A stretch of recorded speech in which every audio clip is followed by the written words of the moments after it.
Então, como a gente falou, né, já tinha começado falando aqui que a grande tema do momento é a reunião do FED e que vai acontecer agora dia 18 de setembro. Tem várias coisas que dependem disso e acho que a gente tem falado há bastante tempo sobre a nossa visão mais preocupada mesmo, acho que esse é o termo, com o crescimento global.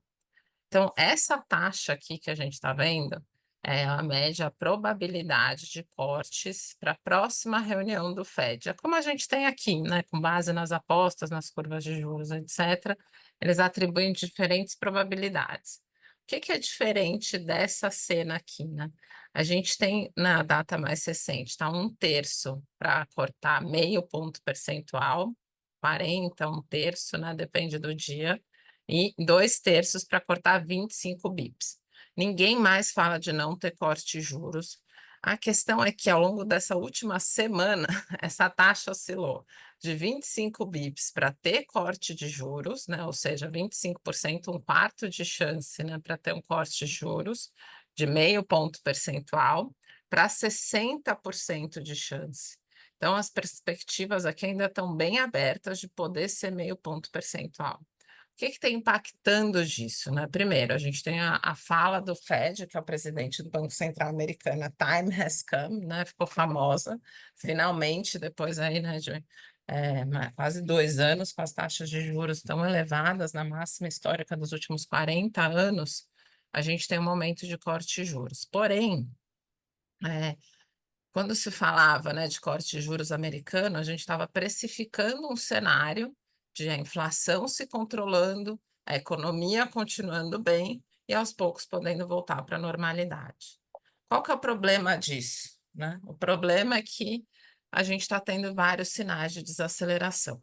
Então, esse impacto aqui, né, que a gente mede, são um impacto nas transações mesmo, né? Então, quanto que impactou, por exemplo, nessa subida de juros no trading com a China, no trading com os outros parceiros dos Estados Unidos, etc., e o quanto isso tem impactado nas negociações ao longo do mundo. Qual que é o problema do cenário que a gente está vendo que pode complicar de novo o que a gente tanto esperou? O risco de uma recessão está bem mais elevado. Esse gráfico que a gente está vendo aqui, né, como vocês podem ver, ele tem vários momentos que ele aumenta ao longo do tempo, sem necessariamente ter tido uma crise dessas proporções. É um índice chamado Shanluli, né, de uma economista, Claudia Shum, não sei falar direito isso, mas que ele tem sido bem preciso em medir as estimativas, inclusive ele faz parte, né, o Fred, não o nosso Fred Duarte, nem o Fed, mas ele é um site, né, um indicativo do banco. Eles têm os bancos central, o Banco Central americano, e tem os bancos centrais estaduais, né? Então são vários núcleos aí que discutem, fazem as suas análises e que indicam diretores do Banco Central americano.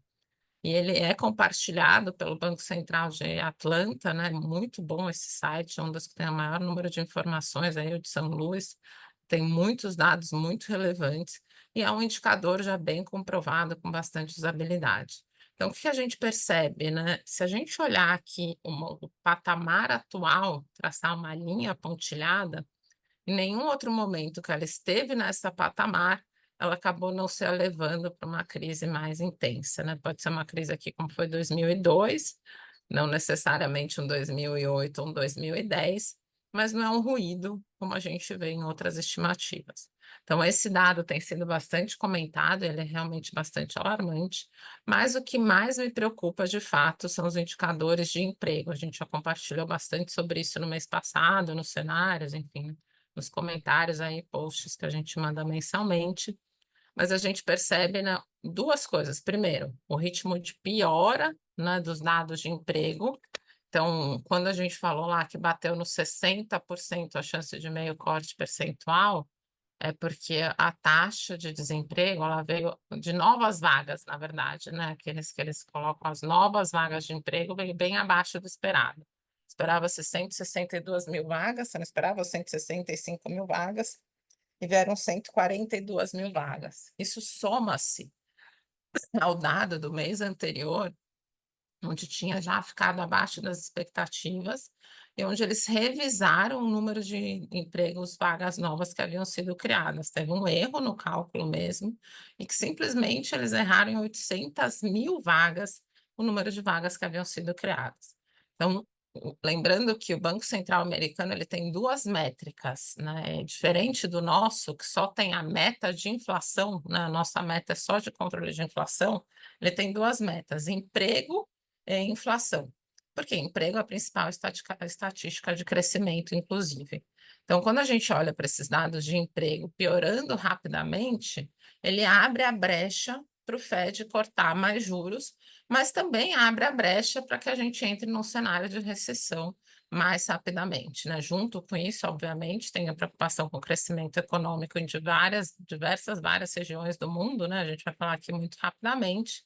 Porém, os Estados Unidos são o motor no momento, né, diferente da época de 2003 a 2010, por exemplo, onde a gente teve a China crescendo muito mais do que o esperado, a gente tem agora a China e a Europa com crescimentos mais lentos e os Estados Unidos ainda são locomotiva. Uma desaceleração rápida da economia global pode levar àquele cenário que a gente, né, falou já algumas vezes, que seria um hard landing aí, né, uma queda brusca da economia americana.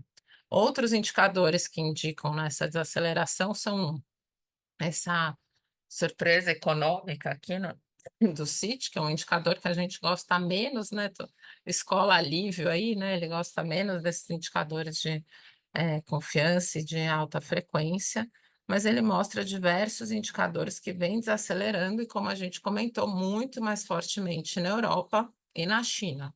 Os Estados Unidos vinham se mantendo, né, que as surpresas econômicas? É emprego, vendas no varejo, né, todos os indicadorzinhos consolidados nesse indicador que é o próprio CIT que consolida, e os Estados Unidos vinham na contramão do mundo, superando para cima ou mantendo uma toada forte. Então ainda é muito na pontinha, mas a gente vê que enquanto China e Europa estabilizaram, os Estados Unidos começaram a uma trajetória aqui de queda.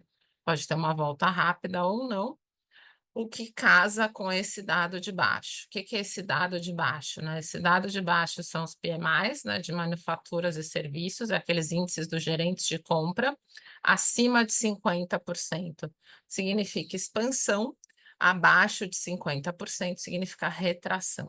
A gente claramente vive no pós-pandemia, a era de serviços, né? Todo o problema que a gente vem vivendo com as inflações é muito mais na área de serviços do que de manufaturas, bens, etc. Mas agora mostra já as manufaturas de novo, né, e claramente isso é o global, na casa de desaceleração, né. Isso é um indicador muito importante de recessão, né. Antigamente, né, ou em outros ciclos econômicos, talvez esse indicador de 50%, né, abaixo de 50% de manufaturas no PMI já seria um indicativo forte de recessão, só que agora a gente vive essa dicotomia, serviços acelerando e bens, serviços, indústrias desacelerando. 2 problemas: né, até quando você consegue manter serviços mais elevados, com, né, uma base da economia aí talvez girando mais devagar, lembrando que serviço é escola, manicure, comida fora de casa, em geral a relação emprego barra renda aqui, né, ela não é tão intensa quanto é na manufatura, tem muito mais empregabilidade, né, quando você tem uma manufatura, etcétera, né, um PIB mais sólido, digamos assim. Serviço é a primeira coisa que você corta quando, né, vou deixar de sair comer fora, vou reduzir um outro serviço, um outro bem, e o receio é esse, né, se você não consegue sustentar esse serviço nesse nível elevado, as pessoas começam a sentir impactos de menos renda, começa a pegar no emprego, o serviço desacelera muito mais rapidamente, como a gente pode ver inclusive aqui na sazonabilidade desse índice. Então, esse PMI, com essa característica, né, para nós é mais um alerta de que a gente tem que se preocupar com os riscos disso. Uma outra questão é que a inflação de serviços é que vem pressionado, então a gente corre um risco aí de continuar com uma inflação acima da média histórica, ao mesmo tempo em que a parcela aí, né, econômica pungente desacelera. E por fim, países desenvolvidos têm muito mais componente de serviço do que os emergentes. Então também é uma preocupação aí que essa componente da economia ela caminhe para esse lado. Falando aqui das projeções, né? Então a gente tem atualmente na curva, né? Isso mudou também muito rapidamente, a expectativa de cortes de 3 pontos percentuais.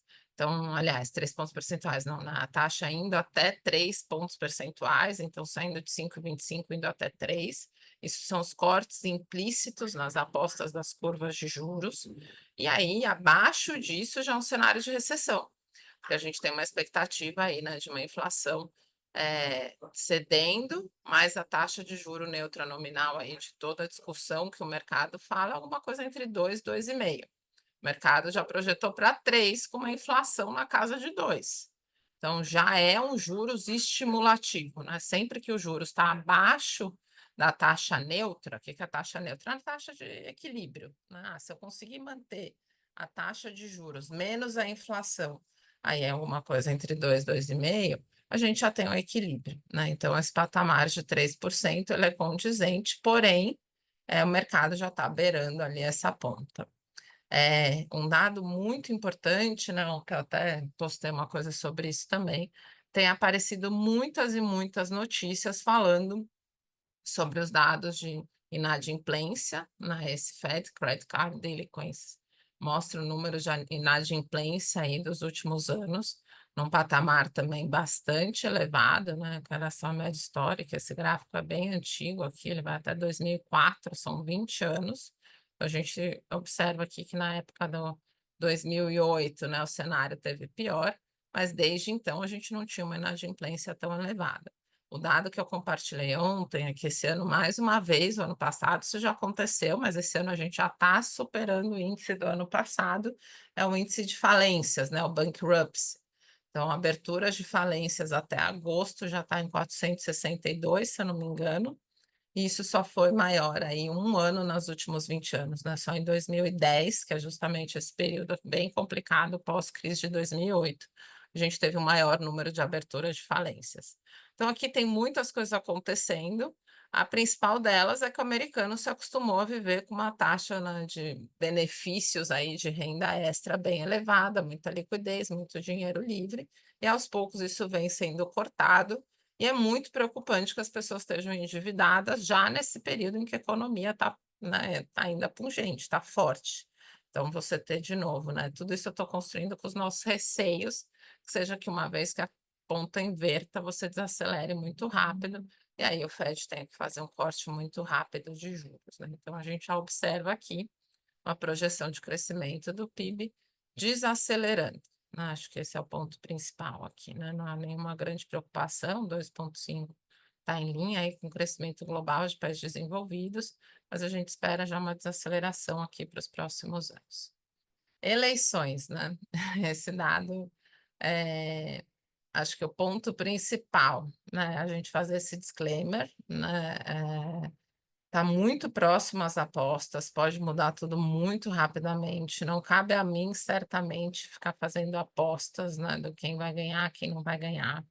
A gente tem dois dados principais. Lá fora a gente tem Economist, tem um site que chama 348, 348, 358, 378, que consolida todas as pesquisas, etc.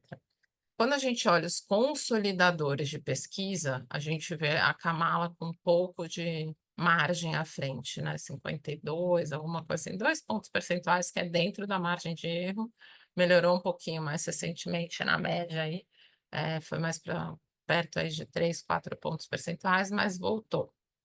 E a gente tem um outro indicativo, que talvez seja até mais preciso na nossa visão, que é a bolsa de apostas, né? Na bolsa de apostas, a gente viu ontem, pós-debate, a Kamala com uma pequena liderança também, é 50 ponto alguma coisa.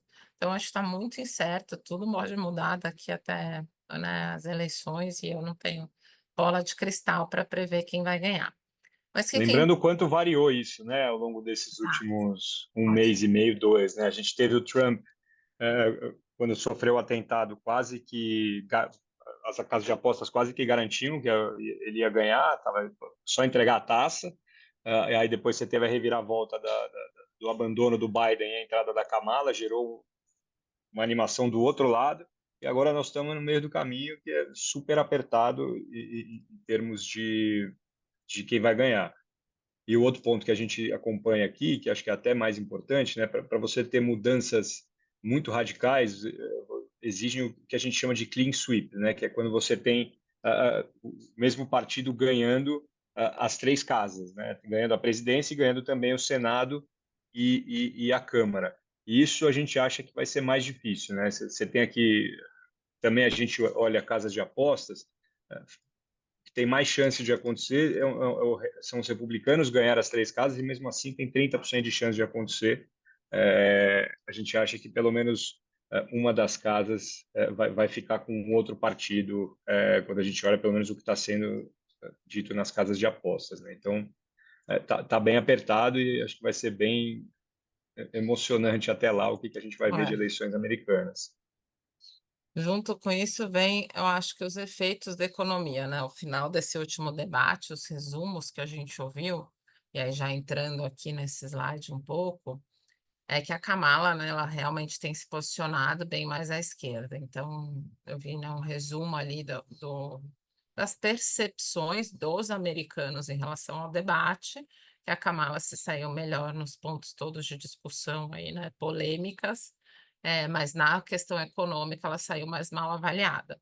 Então, esse posicionamento da Kamala tem sido de mais gastança, mais benefício, uma repetição desse cenário pós-pandemia. Só que a gente vive nesse período extremamente endividados, as economias endividadas, uma economia já dando sinais aí de, né, de desgaste, e aí pode ser preocupante, né? A gente tem, por um lado, né, o resumo é o Trump muito mais volátil, né? Então, o Trump com muito mais impactos, inclusive, né, ele fala de intercessão no Banco Central, né, de pressão, assim por diante. As falas dele são sempre polêmicas, as ações também intensas, então talvez traga um pouco mais de volatilidade para o mercado.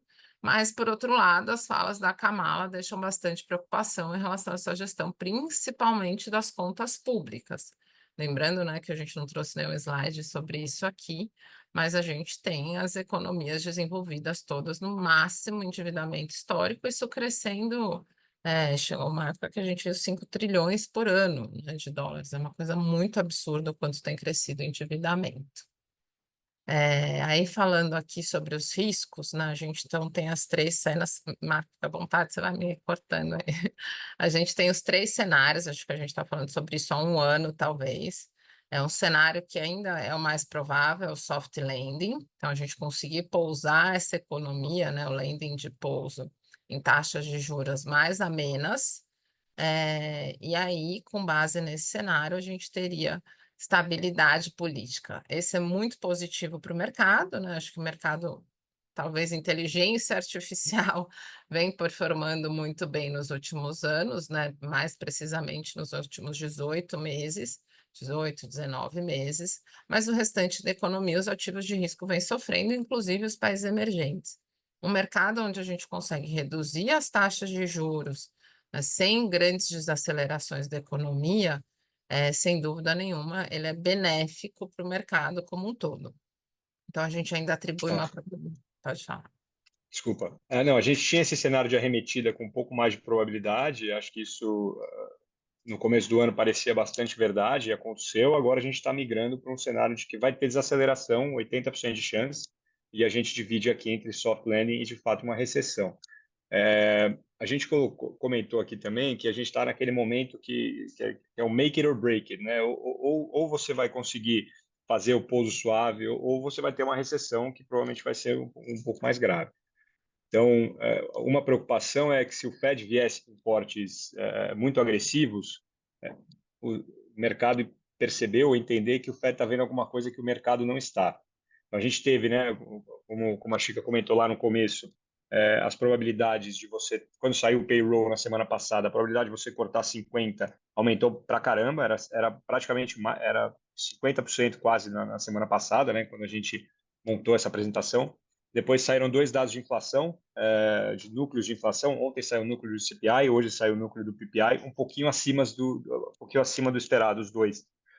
Isso fez com que essa probabilidade agora tenha caído bastante. Então, olhando a tela exatamente nesse minuto, a chance de você cortar 25 está em 85%. O mercado meio que deixou para trás essa chance do Fed eventualmente cortar 50. Mas tem dia que muda de manhã para Não, tarde, está de acordo mudando para com as caramba. falas. Uma semana para outra foi isso aí, de 50 para 85.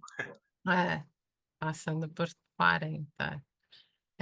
Enfim, pessoal, o que que eu acho que é importante para todas as nossas discussões de carteira, né? Um risco de recessão de 35%, ele não é desprezível, né? A gente sabe que a economia continua andando, assim por diante. Que bom, o cenário base é que não teremos um susto, né? E é sempre importante a gente ter isso em mente. Como é que a gente tem feito a gestão dos portfólios e tudo que a gente tem conversado com vocês, né? Olha, tem um cenário de base que é tudo vai bem, vai dar tudo certo.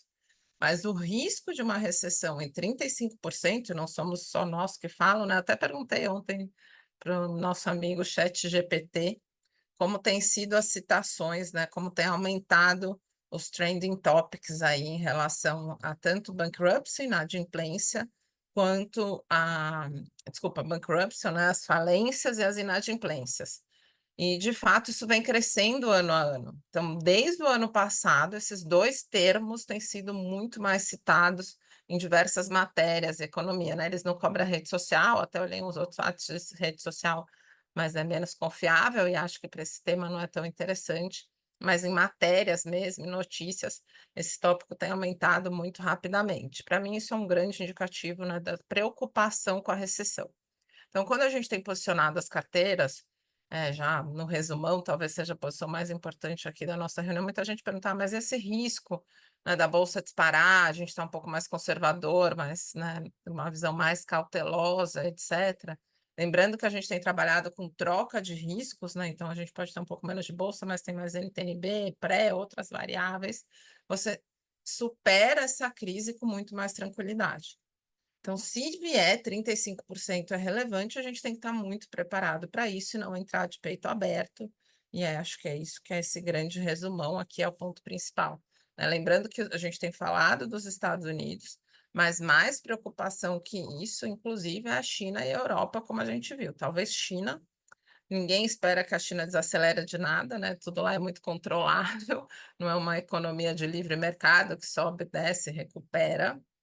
Mas a gente tem dados muito importantes, como esse aqui, né? O Lívia tem pontuado muito sobre isso, que é um desemprego nas camadas mais jovens da população em 17%, né? 17% é muita coisa. Aqui a gente está, né, em pleno emprego aí com 6, 7% de desemprego. As empresas com prejuízos, né? Isso é bem intenso também.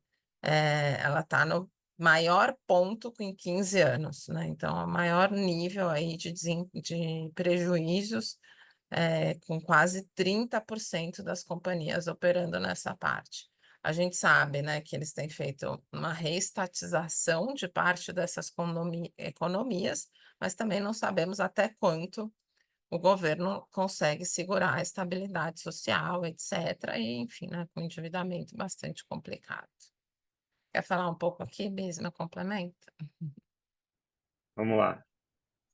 Bom, aqui, não sei se todo mundo teve a oportunidade de ler a nossa carta, né, mas a gente comentou bastante sobre o próximo Copom, né? Qual vai ser a atuação do nosso Banco Central e quais as implicações disso, né? Basicamente, a gente estressa bastante aqui, a gente acompanha muito essa parte de modelos econômicos. A gente tem discussões aí longas e profundas com o Lívio, que é o nosso economista, para entender tanto modelos de mercado como o próprio modelo do Banco Central, que acho que é o mais importante para você ter leituras aí de política monetária.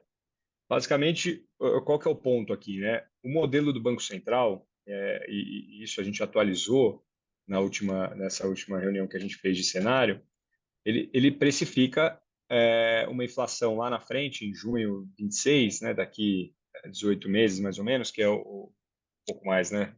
É, em 3,1. Exatamente. É, em 3,1. O que isso quer dizer, né? Qual que é, como a Chica comentou no começo, o mandato do Banco Central do Brasil exclusivamente você levar a inflação ao redor da meta num horizonte relevante de tempo. Então, basicamente, assim, a gente tem o modelo do Banco Central precificando que nós já estamos caminhando para isso. Então, qual Mas só seria a lembrando que necessidade? Pode falar, pode falar. Não, você vai falar que esse modelo ele já considera nova regra do CMN, né? Até esse ano, as metas de inflação são anuais, ano calendário. Então, né, esse ano, a meta da inflação tem que ficar aí entre 3,25 e 4,5, né, como alvo e banda máxima. Se ficar acima de 4,5, tem que escrever uma cartinha, tem que se explicar, né? Realmente um mandato que ele tem que bater 4,5 no ano. A partir do próximo ano, muda para dentro de um horizonte de 18 meses. E aí é 18 meses acumulado e calculando isso com médias móveis de 6 em 6 meses, né? Então, se ele ficar fora dessa banda, né, por 6 meses seguidos, aí sim ele tem que se justificar. Então, quando a gente olha esse período de 18 meses, aí junho 26, né, final de junho 26, já considerando esse novo modelo, mas que a regra é válida a partir de agora, porque se você aumenta juros agora, você só vai começar a ver esse efeito daqui a 6 meses e a totalidade desse impacto na economia depois de 18 meses. Então, se ele subir juros agora, para controlar uma inflação lá da frente, e não a do ano, né? Não deste ano calendário. Não adianta nada você subir juros agora para tentar controlar a inflação até dezembro. Então, esse horizonte de tempo que ele falou no último relatório trimestral de inflação, eles já trouxeram os dados dessa forma e que a gente está analisando nos modelos, é nesse horizonte de tempo. Tá? Então, pelo modelo dele, ele falou: se eu mantiver em 10,5, eu atinjo a minha meta nessa nova regra aí, né?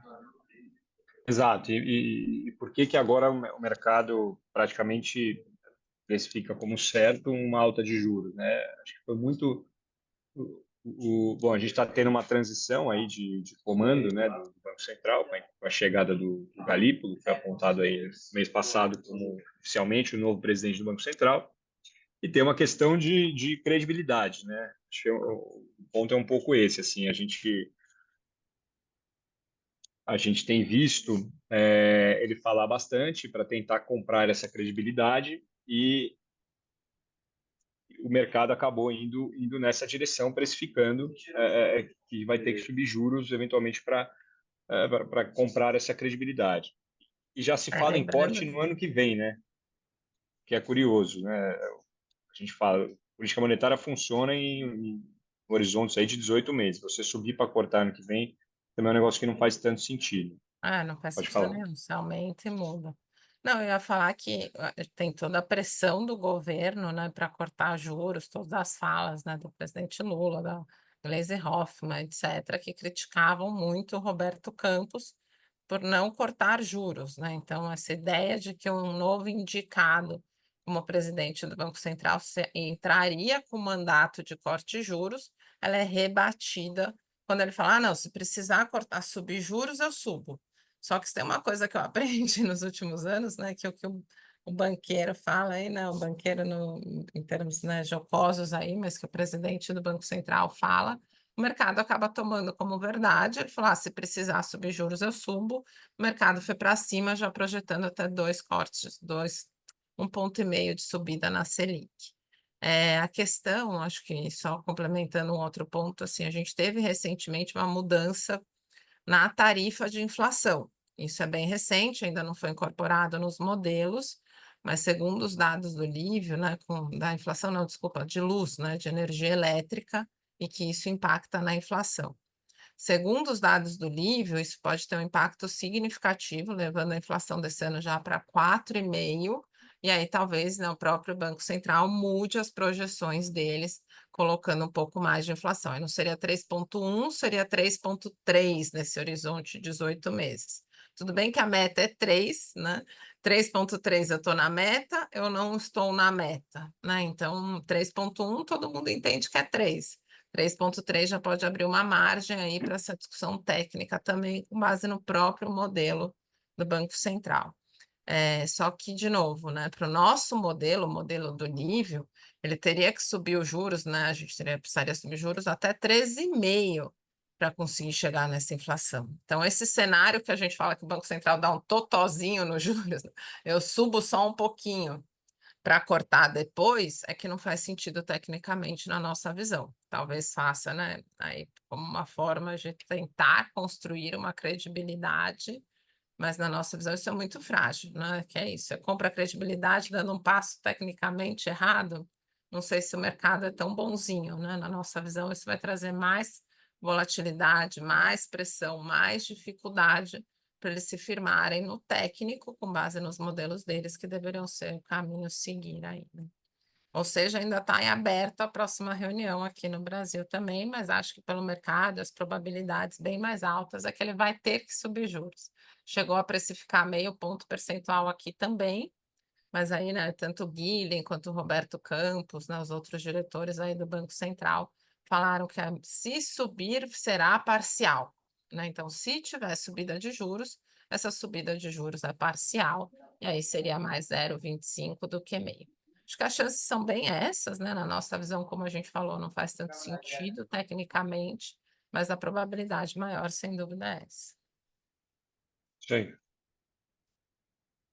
E aqui é, enfim, né, reforçando esses pontos que a gente acabou de falar, né? Então, a gente tem aí, né, a questão dos ajustes em relação ao INPC ao longo dos últimos meses, né? Então, a gente vê que a pressão, isso dentro do salário do fiscal, tem sido muito relevantes, né? Então, nossa grande preocupação fica com o impacto disso na questão monetária.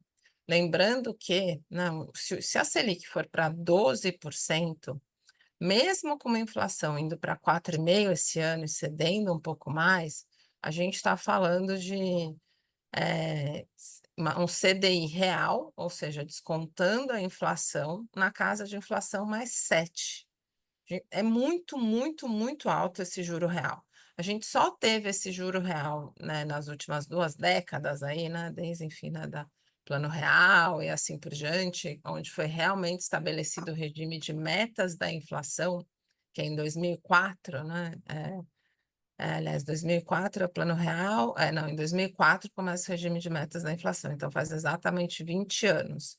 A gente só teve um juro real tão elevado assim por tanto tempo no período ali da crise da era Dilma, né? 14, 15, 16. Fora isso, ficou-se acima de 6, 7%, mas por muito pouco tempo. Então, acho que isso fala um pouco da nossa preocupação, primeiro, para a dívida pública, né? Então, a gente está bastante endividado, com muita dificuldade fiscal, e um juro rodando nessa proporção é super complicado.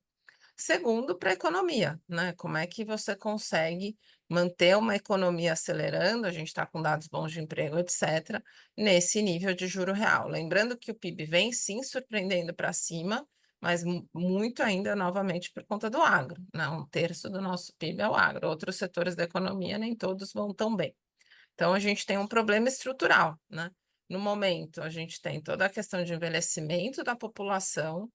Mais uma vez, né, foi feito um reajuste real, né, dos benefícios aí, do salário mínimo que impacta o INSS. A gente tem os desafios demográficos, então, né, perenes, ou seja, né, cada vez a população mais velha, com menos qualidade de emprego e um país muito endividado. Então, aquela história a gente tem dados positivos, né, que no curto prazo, né, que falam agora vai ter corte nos juros americanos, etc.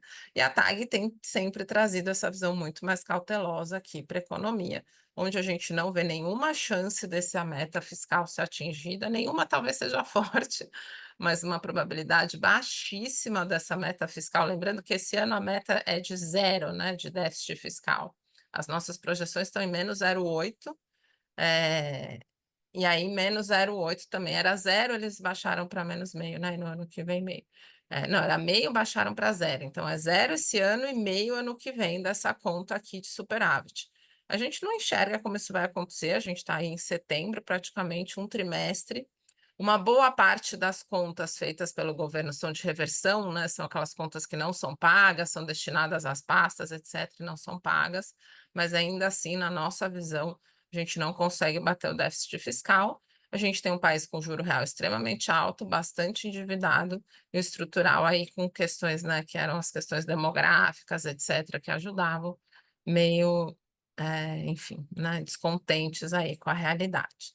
Então, nossa visão para o Brasil é que o cenário não continua muito favorável, os crescimentos, os dados positivos que a gente vê aí nos mercados são muito mais pelo alívio do cenário externo do que realmente uma melhora local, infelizmente, né. Quer falar, Bismo? A gente vai se complementando aí. Vamos lá. Não, só volta no slide anterior Ah, rapidinho, que acho que tem dois pontos importantes aqui. A gente tá falando ainda de déficit primário, no entanto, a gente veio de um ano de menos 2,3 para menos 0,8. Então, ou seja, na margem, você está tendo aperto fiscal, né? Apesar de ser longe do que a gente espera que seja o cumprimento do arcabouço, você está tendo na margem algum aperto fiscal. Outro ponto relevante é essa questão do envelhecimento da população, né? Hoje a gente tem a população de 60 anos ou mais perto aí de 16, 17%. Esse negócio daqui em 2050 já é 30%. Dobra, né? É muita coisa. A gente teve um evento aí que a gente participou com o pessoal do BTG, André Esteves Mansueto, né? A gente perguntou sobre isso curiosamente eles não estão, eles acham que tem muita solução porque tem dinheiro para caramba o estado que gasta super mal. Então eles deram um exemplo, por exemplo, pessoas acima de 60 anos que passam de uma certa faixa de salário não conseguem dobrar a isenção que eles têm do imposto de renda, mas isso é muito usado para quem é desembargador, altos cargos aí do funcionalismo público. Se você tira esse benefício, tem 15 bi por ano de economia. Então, coisas assim, ele brincou assim, o Mansueto tem uma lista aqui que ele fica até 3 da manhã falando de coisas que vocês podem fazer. Obviamente que nada uhum. disso é fácil de fazer no Brasil, mas tem caminhos, né? Apesar de ser uma grande preocupação, a gente passou o momento positivo da nossa pirâmide demográfica, né? Bom. Bom, grande resumão aí, acho que a gente já falou tudo, né? Esses números aqui, como a gente falou, eles ainda não sofrem essa revisão da mudança da tarifa elétrica, que foi outra confusão, né? Começou do dia para a noite, estava em verde, virou para vermelha, bandeira 2. Aí uma semana depois, ou nem isso, virou vermelha, bandeira 1, né? Lembrando que geralmente tem a amarela no meio. Parece que essa mudança, né, eu até pensei se era uma pressão, porque com a bandeira 2 chegava aí realmente em 4,5, né, com muito risco de passar do teto da meta, mas parece que não, foi um erro mesmo de um dado de uma das usinas aí, né, parece que abaixou realmente. Mas a gente tem uma meta de inflação de 3, né, e a gente tem que chegar aí nesse 3 de alguma forma, essa grande discussão que a gente estava falando, vai ser a grande prova de fogo do galípolo nesse momento, né. Acho que a gente vem trabalhando com essa expectativa de inflação maior, né, vale lembrar isso, né, porque nem todo mundo aqui tem este portfólio com a gente, mas as nossas carteiras Total Portfolio Approach aí, né, o TPA, que a gente vem trabalhando desde o começo do ano, lembrando que o TPA é essa troca de riscos, né, a gente quer manter o nível de risco, o desafio aí de cada perfil, a sua característica, mas escolhendo melhores os riscos, a gente viu esse ano essa grande assimetria para as NTNBs, né, mais alinhado com os nossos objetivos reais de retorno, né, então taxas acima de 6%, mas além do componente de juros tem a própria inflação. Então essa inflação mais gorda no segundo semestre do ano também é um ponto que a gente vinha falando, né, preocupado com isso, e aí realmente ela pressiona aí, e favorece as NTNBs nesse cenário que a gente está vivendo, essa perspectiva daqui até o final do ano. Temos aí, a gente já falou do fiscal, né? E aí, como ponto final aqui, já se começa uma preocupação com o cenário eleitoral, porque essas disputas aqui que a gente está vendo também muito incertas, né? Inclusive no estado de São Paulo, e a partir daqui começam as negociações para 2026, né? A partir de outubro, que acabam as municipais, né? Enfim, vereadores, etc., a gente já começa a ter uma pressão. Aparentemente, né, a gente não tem visto o governo saindo muito fortalecido até agora, enfim, né? Só boca de urna, não tem nada muito preciso. mas dependendo do resultado dessas eleições, pode pressionar ainda mais para parcerias, acordos, barra gasto público, né. Sempre que se fala sobre isso, não só no Brasil, no mundo, mas com certeza mais intensamente no Brasil, a gente está falando de pressão por mais gastos públicos nos próximos 2 anos, aí as 2, né, 1 ano e meio aí praticamente que a gente vai ter de janela do governo para gastar. Resumo da ópera, nosso cenário aqui nem no Brasil nem no mundo continua muito otimista, como vocês puderam ver, né. Fala um pouquinho esse mesmo. Pode falar. Vou engatando É aqui, bom, você me corta. é, aqui a gente está comentando só que a gente teve aquela Black Monday, né, onde por conta muito da operação de carry trade, você teve os mercados, principalmente lá no Japão, sofrendo bastante, né? Você tem uma queda muito acentuada da bolsa japonesa. Depois isso até voltou um pouco e a gente tentou analisar aqui sobre algumas óticas, né? Esse gráfico maior de baixo mostra o tamanho da indústria quant lá fora, né? Você teve um crescimento muito grande desse negócio. E agora a gente tá nos últimos aí um ano mais ou menos, esse negócio praticamente caiu pela metade, né? E a gente tem pensado o que pode estar fazendo esse tipo de movimento, né? Uma provocação que a gente ouviu, basicamente, você tinha antigamente os quants imitavam, né, ou tentavam prever o que os humanos estavam fazendo. Hoje em dia, você tem a grande maioria de fundos são ou quantitativos ou passivos, ETFs, etc. Então, o que os quants estão imitando, né? O que os quants estão replicando? Teoricamente, isso gera mais oportunidades para quem faz gestão ativa, fundamentalista, porém, acho que faz com que os movimentos fiquem mais estressados, tanto para um lado, sempre para o lado da tendência, né? Então, isso é um negócio que a gente tem estudado cada vez mais e tentando entender os efeitos disso aí nos exageros de mercado. E acho que isso casa com esse juro muito fora do lugar.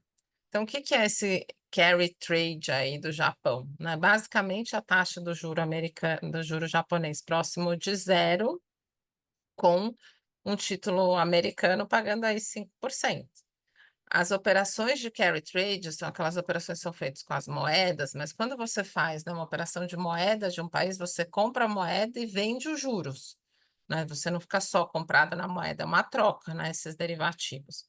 Então, basicamente, você comprando ien, você pode pegar, né, ficar vendido no juro japonês a zero e comprado no juro americano a 5. Você ganha um carry, um carrego de 5%. Obviamente não é assim, tem os prêmios, etc., mas você tem aí um free lunch se o mercado continua, né, estável, né, você consegue ganhar uma operação aí do carry trade com essa parcela aqui, que é o que a gente está explicando. Então isso é desde o juro americano até criptos, etc., tecnologia, e aí você acaba pressionando esse mercado de moedas, né, você não está todo mundo de repente fica interessado no ien, não, está interessado nesse tipo de operação, já sabia há muito tempo, a moeda japonesa, né, inclusive vinha oscilando bastante por conta disso, mas uma hora o mercado ajusta as posições aí, né, nesses gatilhos que foram os dados piores das empresas de tecnologia, o pessoal começa a desmontar a posição, e aí muito rapidamente a gente tem essa queda aqui, né, dessas operações que são aí, principalmente dentro dos fundos multimercados, né, mas muito também na renda fixa, né, uma operação de juros, caindo mais de 10% de drawdown, né, de queda de uma única vez. Por que que isso é importante, né? Porque o mercado está muito fora do lugar. A gente fala muito sobre isso, o mercado está estranho, a gente vê o resultado dos multimercados, né? Por que que os multimercados, os juros ativos, não só aqui como no mundo, né? O Bismarck falou bem sobre isso, têm sofrido tanto? Porque as relações elas estão todas perdidas depois de um período dos juros, relação juros, inflação, emprego, toda desconjunturada, né? Essa ruptura que a gente fala tantas vezes dos dados históricos, das relações macroeconômicas que vem se perpetuando, que a gente espera com esse movimento de corte da taxa de juros vá se estabilizando. O problema é que quando você começa a estabilizar, né, o paciente está ali todo, né, vivendo na base de aparelhos, você começa a tirar os remédios, você começa a tirar, a gente sabe que isso pode trazer outras aparecerem as baleias mortas, né? O que eles falam da história do campo minado, essa expressão, né? Quando você tem minas no fundo do mar, eventualmente você não vê que tem minas, né? Mas de repente uma mina explode, aparece só uma baleia morta flutuando ali, por conta de muitas dessas operações fora do lugar. Bolsa Americana subindo, né? Horrores, que é o que eu acho que a gente já está vendo aqui. Muitos dados aí, né, andando muito mais do que a outra média do mercado. A economia americana ainda está bem, mas o resto do mundo todo desacelerando S&P nas máximas históricas. Quando a gente começar esse processo aí de soft landing, pode não ser tão soft assim, né? Pode caminhar para um hard, né? Como a gente comentou, mas, né, a arremetida acho que hoje a chance é menor, mas podem sim ainda aparecer muitos sustos, né? Acho que ainda vai ser um final do ano bem emblemático. Por outro lado, né, a gente tem sim a Bolsa Americana nas médias históricas, e o que a gente observa em relação à relação preço-lucro, né? Essa medida que é a principal medida, se uma bolsa está cara ou está barata. A gente vê que em termos de preço-lucro, ela já teve pior, né? Aquele pós-pandemia, na época se falava muito do preço da Amazon, 140 vezes preço-lucro, né? Uma coisa absurda.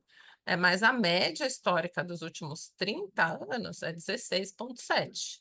Então, a gente está falando aí que a gente está com 1,4 desvios padrões acima, né? Um desvio padrão acima seria isso aqui, né?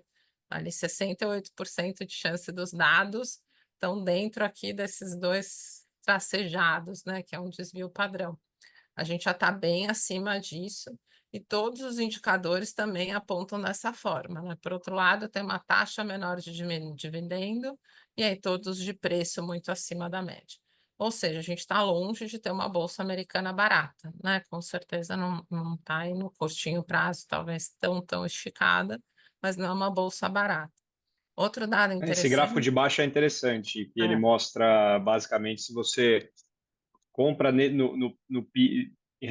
esses pontinhos são todos preço-lucro, né? Relação de preço-lucro que você comprou e qual retorno você obteve anualizado nos 5 anos subsequentes, né? Então, basicamente o que ele está mostrando aqui é que na média, quando você comprou bolsa num PI de um preço-lucro de 21,2, que é o que a gente está hoje aqui nesse pontinho vermelho, o retorno dos próximos 5 anos prospectivos foi de 5, 6% anualizado, né? Então, não é nada muito brilhante, não.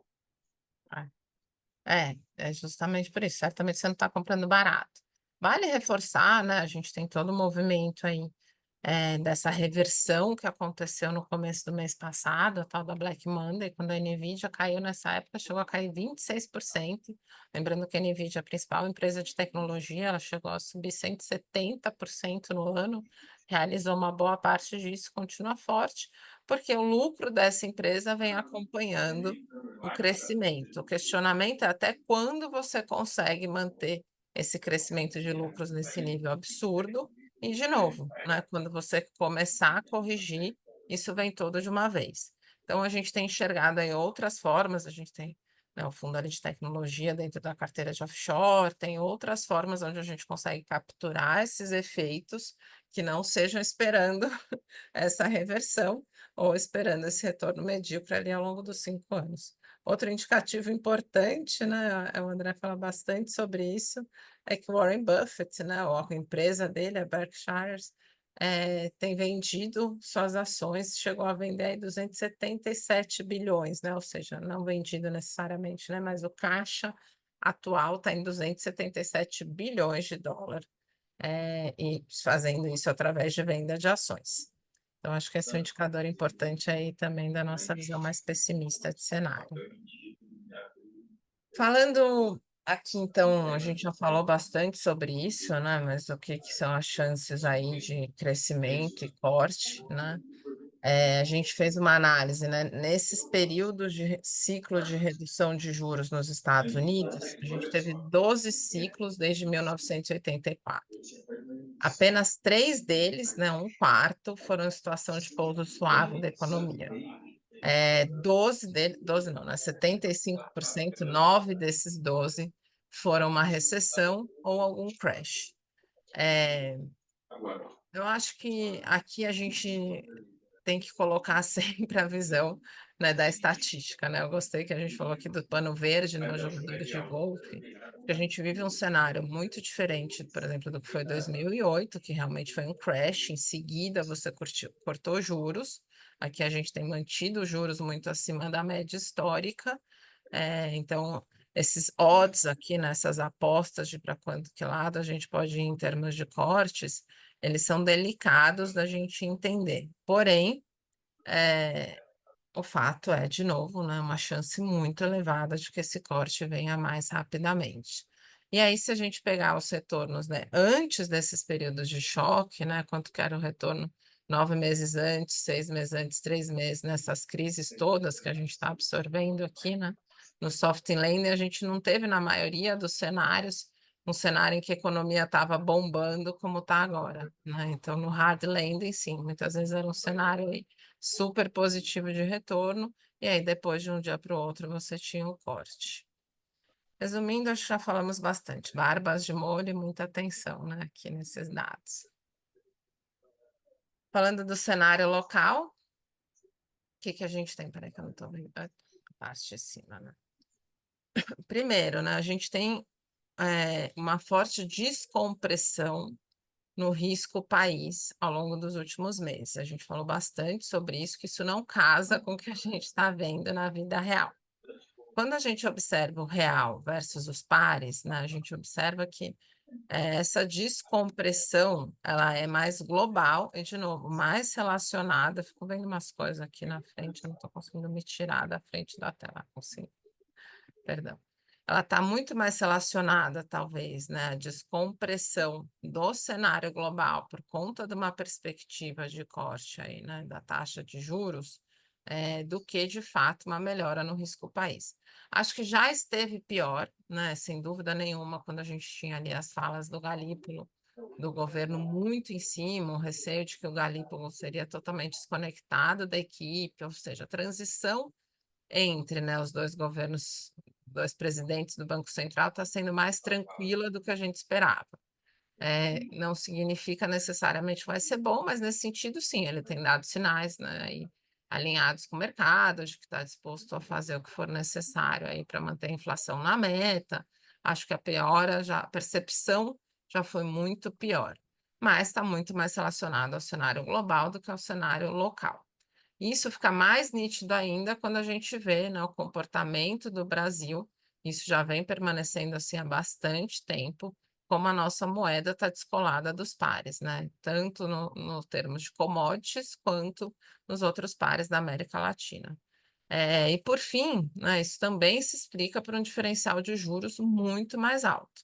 Então, aquilo que a gente estava falando, né? A gente tem agora, com a queda do juro americano, uma perspectiva ainda da diferencial de juros entre os dois países maior ainda.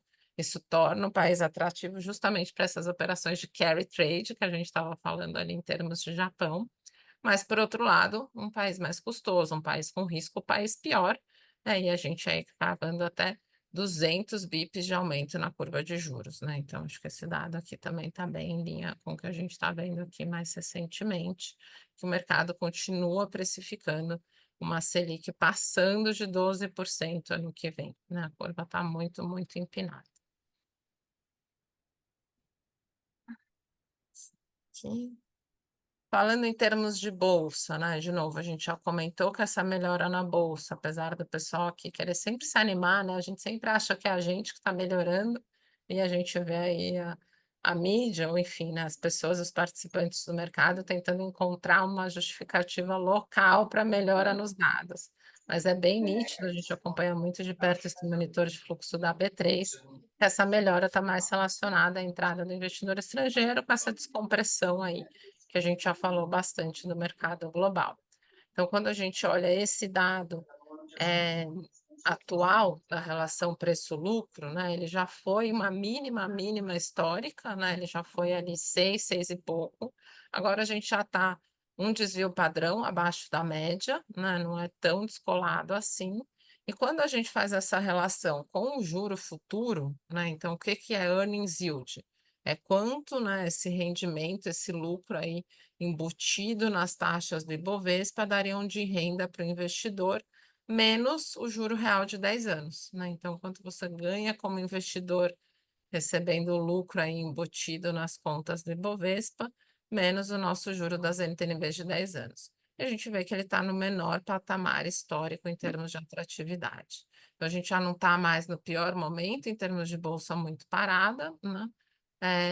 Enfim, e aí, ainda com taxas de juros muito elevadas, já não fica tão atraente assim, né? Então, claro, é importante a gente falar que a gente sabe que esse cenário de corte de juros americano pode trazer um fluxo, pode trazer um ânimo, mas é o que a gente chama do voo de galinha. Estruturalmente, é que a gente não vê uma atração tão grande ainda para os ativos de risco local. Falando aqui do nosso cenário, a gente já vem acompanhando esse gráfico, já vem há um bom tempo, né? A gente tem vendo o mundo aí caminhando para um cenário de crescimento desacelerando, né? A gente está nos Estados Unidos aqui, caminhando para uma economia desacelerando, Europa e China, né, já desacelerando, mas já cortando juros, é o afrouxamento monetário, né, então já caminhando aqui para o cenário de corte de juros, de outros estímulos, falamos um pouco, mas o crescimento da Europa foi bem decepcionante. E já no Brasil, a gente está subindo os juros, né? Em terreno, não desacelerando, a gente sabe que o PIB cresceu mais do que o esperado, mas um crescimento ainda muito ruim, muito pífio, e aí saindo aqui na contramão do mundo, apertando os juros, né? Então, vender short tudo, né? Seria o resumo desse cenário. Como a gente falou, poucas justificativas para se manter muito otimista. Em termos de mudança no termômetro, né, aqui as nossas perspectivas por classe de ativo, a gente vem, né, bem otimista aqui com as parcelas de juro longo, né, nossa principal aposta está nas NTNBs e agora nos pré-fixados também. Como a gente falou, a gente não está vendo sentido nesses números embutidos na curva. Acho que é muito mais uma pressão de curto prazo do que de fato isso que vai acontecer.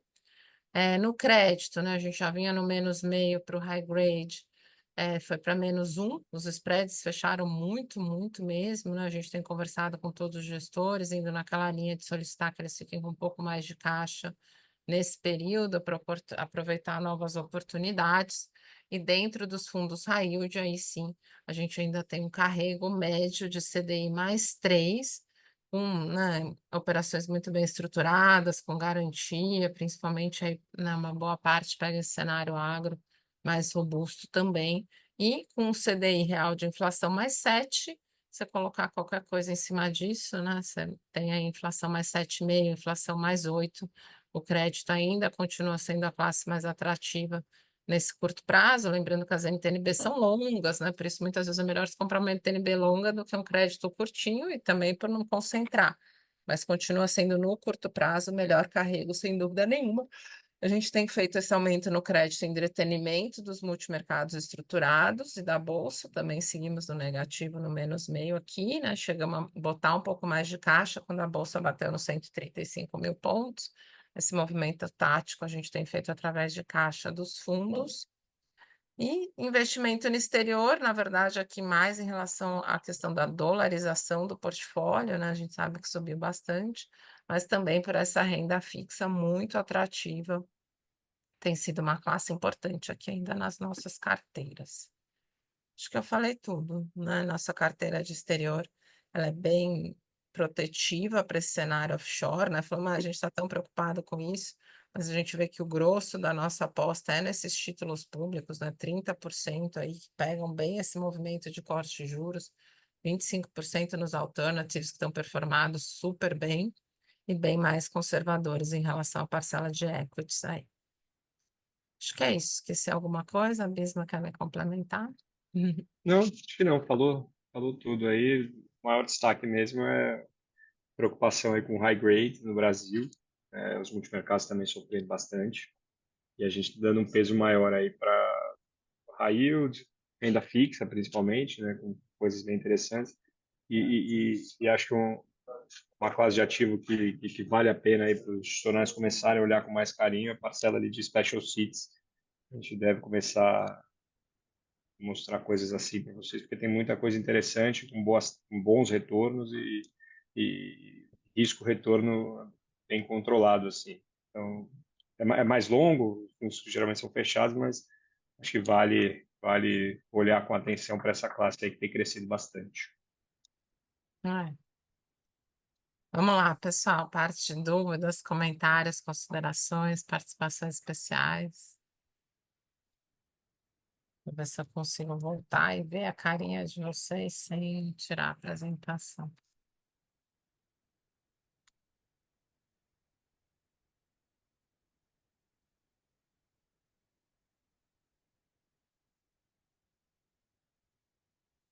Asley, você não vai nos fazer essa honra de começar com as perguntas? Fica a todos aí, bom dia, tudo bem? Bom dia. Foi muito bem explicado, Chica, né? Só o finalzinho, né? Aí eu vou trazer um pouco aqui para o nosso lado. Me preocupou um pouco a questão do crédito privado, especificamente high grade, né? É Uhum, uma questão que a gente também aqui já vinha pontuando, a gente vinha ali falando nas reuniões. Eu não sei uhum, se vocês podem explorar um pouco mais, porque eu me recordo até que em uma das reuniões, né, que eu questionei isso, foi colocado muito que era algo específico e setorial, né? uhum. Muito ali na parte que a gente fala, me ajuda aí, de comércio, Magazine Luiza, tudo, né? E então, se puder explorar um pouco dessa parte de crédito privado, high grade, até porque é bem relevante aqui na nossa posição, estou trazendo um pouco aqui para o meu lado, mas pode refletir para os demais colegas que estão aqui. Então, se puder explorar um pouco mais qual que é essa preocupação de vocês, né, eu gostaria. Claro, Asley, ótimo. Eu vou até ver se eu consigo abrir nossa cozinha aqui e mostrar nosso acompanhamento das taxas, que eu acho que vai dar uma visão bem clara disso que a gente está falando, tá? Acho que vocês vão conseguir ver minha tela, vamos ver. Quem sabe faz ao vivo, né? Esse é o nosso monitor, né? O monitor da gestão aqui das taxas dos títulos corporativos. Então, como vocês podem ver, né, a gente acompanha todas as movimentações aqui da Ambima. Então, quando a gente separa por rating, fica bem claro que a gente ainda tem um movimento muito concentrado e muito intenso, mais recentemente, tá? Ó, por isso que a gente mudou esse mês, e a gente tem conversado, ontem a gente mandou um e-mail para vocês falando sobre isso, e tem conversado aí com cada um pouquinho desse movimento, que fica muito claro que no AAA, a taxa vem fechando e muito rapidamente.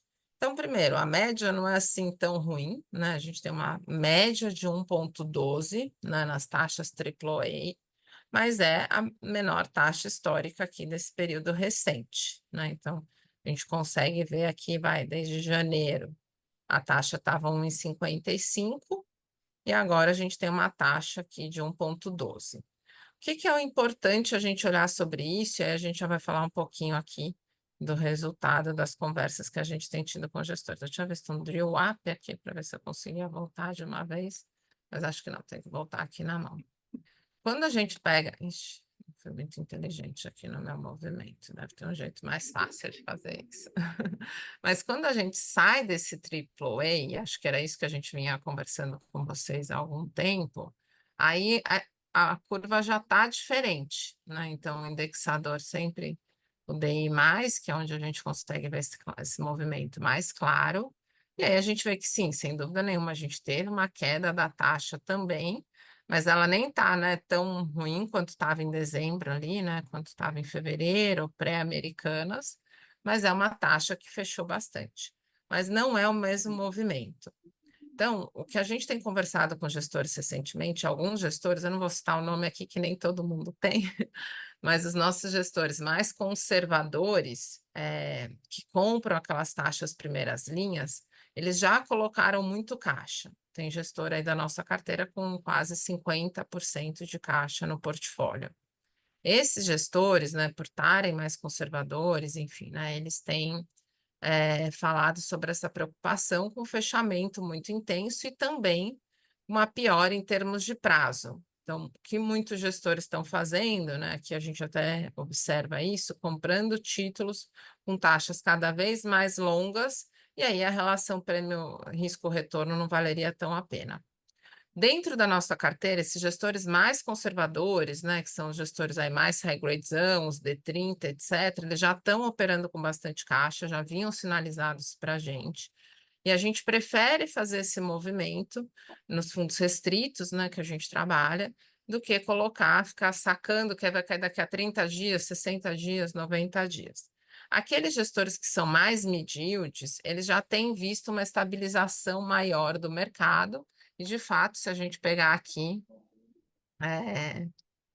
o A mais até A menos, a gente observa que não teve esse mesmo movimento, né? Então, aquilo que a gente comentou, quando a gente começa a ir para os mid yield, high yield, esses gestores, pelo contrário, eles falaram: olha, a gente está vendo aqui, né, uma estabilização de casos que foram problemáticos, umas taxas mais atraentes, mas ainda assim a gente pediu para eles manterem os caixas mais elevados, tá? A gente vai falar bastante sobre isso com vocês aqui em detalhamento de cada um.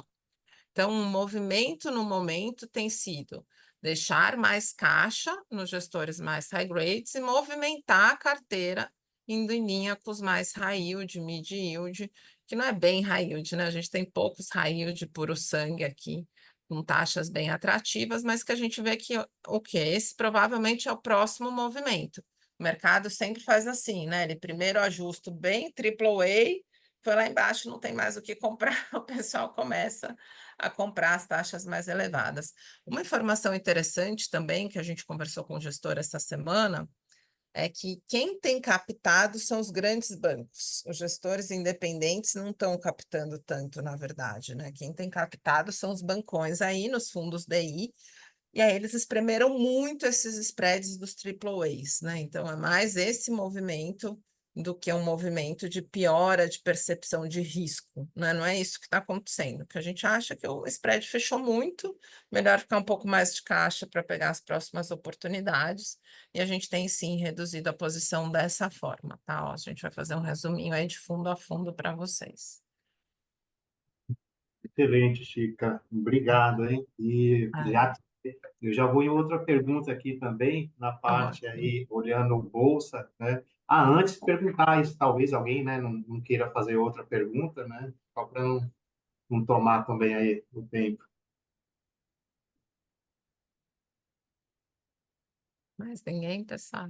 Eu até queria fazer uma, mas vou levar em frente. Se tiver tempo depois, eu faço a minha, Francisca. Não sei como é que tá de tempo aí.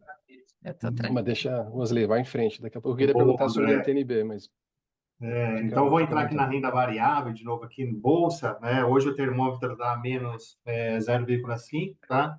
É, e eu queria entender se essa questão, né, que deve acontecer na próxima semana, de talvez aí o Fed aumentar aí, diminuir, na verdade, 0,25, e o nosso Banco Central aqui aumentar juros, né? E tem toda essa questão do carry trade, e pensando em fluxo, né, fluxo do investidor estrangeiro.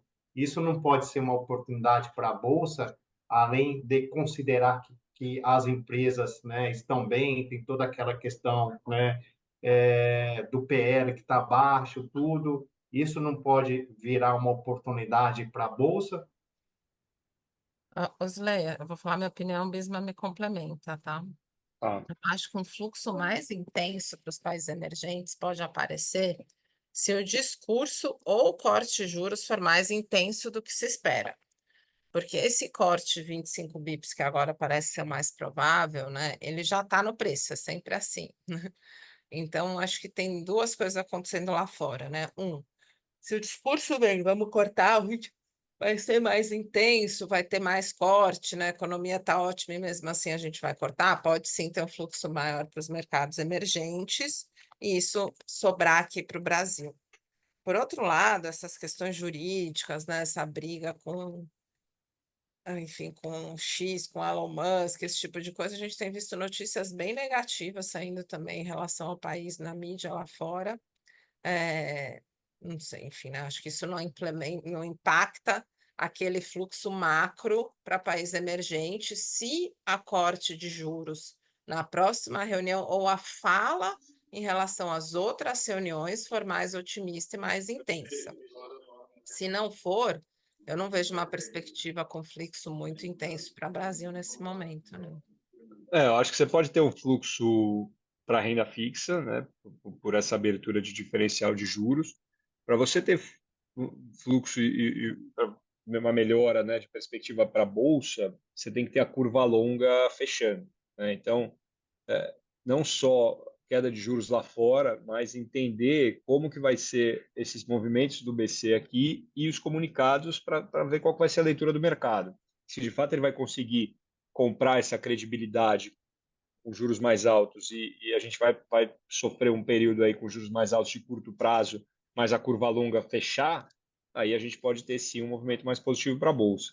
Lembrando que quando a gente faz essas variações aí, né, de menos meio, neutro para a bolsa, basicamente a grande mudança aqui foi o caixa, né? A gente estava rodando com 5% de caixa nos mandatos de bolsa, a gente aumentou isso para 10%, até porque a gente teve um agosto muito forte e a gente tem sido mais tem feito um pouco esse timing aí, no tamanho do caixa ao longo dos meses. Mas acho que tem que esperar um pouco para ver, assim, não tem nada muito definido ainda não. Maravilha, obrigado, viu, Chico e Bisma. A Chica trouxe um ponto aí que talvez beira a insegurança jurídica, isso que infelizmente atrapalha, pode atrapalhar um pouco. Olhando a emergência, pelo que eu vejo, né, quem estava captando boa parte do fluxo é México, mas México está com os problemas lá, né, e então seria uma boa oportunidade aqui para nós, mas aí entra esse debate aí com o X, enfim, pode atrapalhar. Mas obrigado, eu fico por aqui. Vou deixar um pouco para o André. Legal, obrigado. Rapidinho, para também não tomar o tempo de Ah, todo mundo. temos 15 Passa minutos. um pouco pelo que o Bisma falou agora com relação à taxa de longo prazo. É, que eu entendo que vocês falam, que dizer do carrego favorável das Bs, até porque tem sempre aquele efeito surpresa da inflação, né, que sempre acaba vindo acima do que os economistas acham, e isso favorece o carrego. Por outro lado, estou preocupado com volatilidade da curva, assim, então, e vendo pouca, quer dizer, não sei se eu, enfim, uma visão pessoal, com uma preocupação com essa parte longa da curva, tendo em vista a questão fiscal aqui no Brasil, que eu não vejo muito para onde correr ali, não vejo nenhuma propensão do governo ser fiscalmente mais disciplinado na parte das despesas, né? E a Receita, você sabe bem que tem um esgotamento ali. Então, a pergunta é essa: como é que vocês veem volatilidade de Bs, dado esses riscos com a parte mais longa da curva, principalmente? É, ótimo ponto, André. Eu acho que o, o movimento que a gente está vendo na curva de juros local atual, ele reflete ainda uma insegurança a como vai ser o comportamento da economia, tanto o novo presidente do Banco Central, quanto a Fazenda na sua luta aí para estabilizar o fiscal. Então, acho que quando a gente tiver um sinal mais claro, né, tem uma subida de juros, até quando, e se realmente a gente conseguir ter um pouco mais de confiança, a gente já dá uma estabilizada maior na curva de juros. Por que eu estou falando isso, né? Porque o pré tem oscilado muito, né? O pré abriu muito e a B acho que acabou seguindo parte disso. Apesar da B ser o maior indicativo fiscal, a gente já teve momentos contrários que o pré ficou mais comportado e a B continuava abrindo mais, porque ela está mais ligada a esse fiscal de longo prazo mesmo. Acho que agora é um pouco de como medo dessa destecnicidade, né, de perder esse componente técnico do Banco Central, fazer com que a gente tenha uma desancoragem das expectativas e assim por diante. Por outro É, lado, pode falar, não, bem. desculpa, termina depois eu falo. Não, eu já ia entrar no outro lado do corte de juros internacional, desse patamar de juro real que a gente está, que ele é quase assassino para a economia. Então, aquela história, né? Faz sentido ficar alto, mas não mais alto do que a gente está, né? Isso que a gente enxerga já está muito estressado, né? Mais do que a Bolsa, inclusive. A Bolsa está no patamar de dezembro do ano passado, lembrando que a B em janeiro estava em 5,20. A gente está um ponto percentual acima do que a B estava em janeiro e a Bolsa no mesmo patamar. Então, para a gente, a B segue muito, muito estressada, muito mais do que os outros ativos de risco locais. Mas a gente compartilha da mesma preocupação. Tanto é que se você pegar o termômetro lá, a parte da renda fixa de NTNB, a gente estava, né, com 60% na duration do IMAB e 40% na D longa, né, no IMAB 5+, em abril. Hoje a gente está 100% na duration do IMAB e não tem nada de longa, justamente por uma preocupação com a questão fiscal. O mercado não tá vendo isso, né? A gente não está vendo isso nos preços. Elas têm se mexido em termos de taxa, né, praticamente iguais. Mas a gente hoje está posicionado não na longona, né, mais no duration do IMAB, justamente por conta da questão fiscal. É, Obrigado, Chico. Até eu já. acho que tá ruim, já tá ruim. A gente tem volatilidade, mas é muito difícil imaginar uma B abrindo muito aí com esse cenário de queda de juros global. E aí, se fizer isso, a bolsa tem que estar em outro patamar muito diferente do que está. É o que os gestores todos estão reclamando, né? Alguma coisa está errada, ou o juro ou a bolsa. Os dois não estão se conversando. Em geral, isso é por conta do estrangeiro, né? O estrangeiro entra na bolsa, mas é mais voo de galinha. Eu Joia, já acho que obrigado. não é nenhum dos dois, eu acho que é a seleção brasileira, viu, gente? Também acho, também Quem tá acho. bem é o Corinthians, meu time, que ontem foi bem, você viu? Deu Pô, alegria, dê a deixa para o Bismarck. alguma alegria. É isso aí. Dúvidas, pessoal, é isso? Isso aí, Chico e Bismarck. Muito obrigado, parabéns, hein? Ótima apresentação. Valeu, gente. Obrigada, Valeu, pessoal. Até obrigado. a próxima. Tchau, tchau. Abraço aí, bom dia. Tchau, tchau.